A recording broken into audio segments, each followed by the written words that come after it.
brothers in Indonesia using music for forms of da'wah. So is this permissible in Islam or not? First of all, we have to know the ruling in Islam over music. Now, why would someone say music is haram? Everybody likes music. Everybody enjoys music. Everybody enjoys singing and dancing and being cheerful. So why would someone say it's haram? It's very simple. To know the ruling over something, we have to go back to the Quran and Muslim. We are Muslims. We have to go back to the Quran and to the Sunnah. Do we get our religion from out of the Quran and Sunnah? No. Do we have any a wali or any someone Mahdi or this or that who would answer to us other than what the Quran and Sunnah? Definitely not. But before continuing this, answering Iswan's question, and we will conclude this inshallah. I think we lost Yahya. Going back to Iswan's question, as a Muslim Iswan that talk about music and singing in general, we will not go into that because people say it can mean this and it can mean that. But if you go to the Sunnah, the most authentic book for Muslims, any Muslim Sunni, you would ask him, you would say Sahih al-Bukhari. This is the most authentic book on earth after the Quran. And in Sahih al-Bukhari, the Prophet ﷺ tells us that there will be people of my ummah making haram things halal. And they would make adultery, fornication. They would make silk. They would make consuming intoxicants, khamr.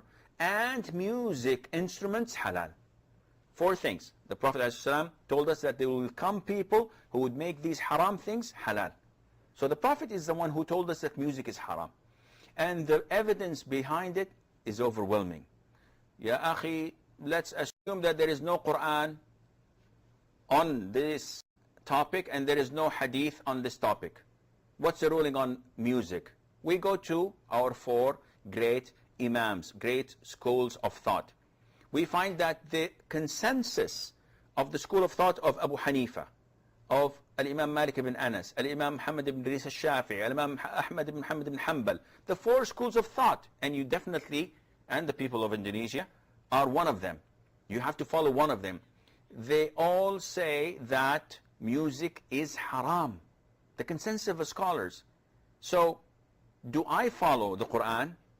Do I follow the Sunnah? Do I follow the 4 schools of thought? The 4 schools of thought? Or do I follow some Tom, Dick, and Harry who say that it's permissible for a sheikh, a respectable sheikh, to swing right and left and sing songs and maybe dance and chant for the sake of da'wah? And tomorrow, maybe they'll say it's permissible for the sake of da'wah to go to a discotheque and dance with women and maybe call them for dinner for the sake of da'wah. What else? What kind of da'wah is this? Da'wah to another religion? Islam is so simple and pure.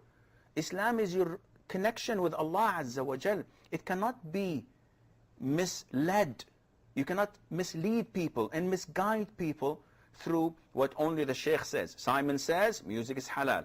Simon says it's okay to dance women and men together. It's okay to mix. It's okay to handshake. And it's okay to do this and that.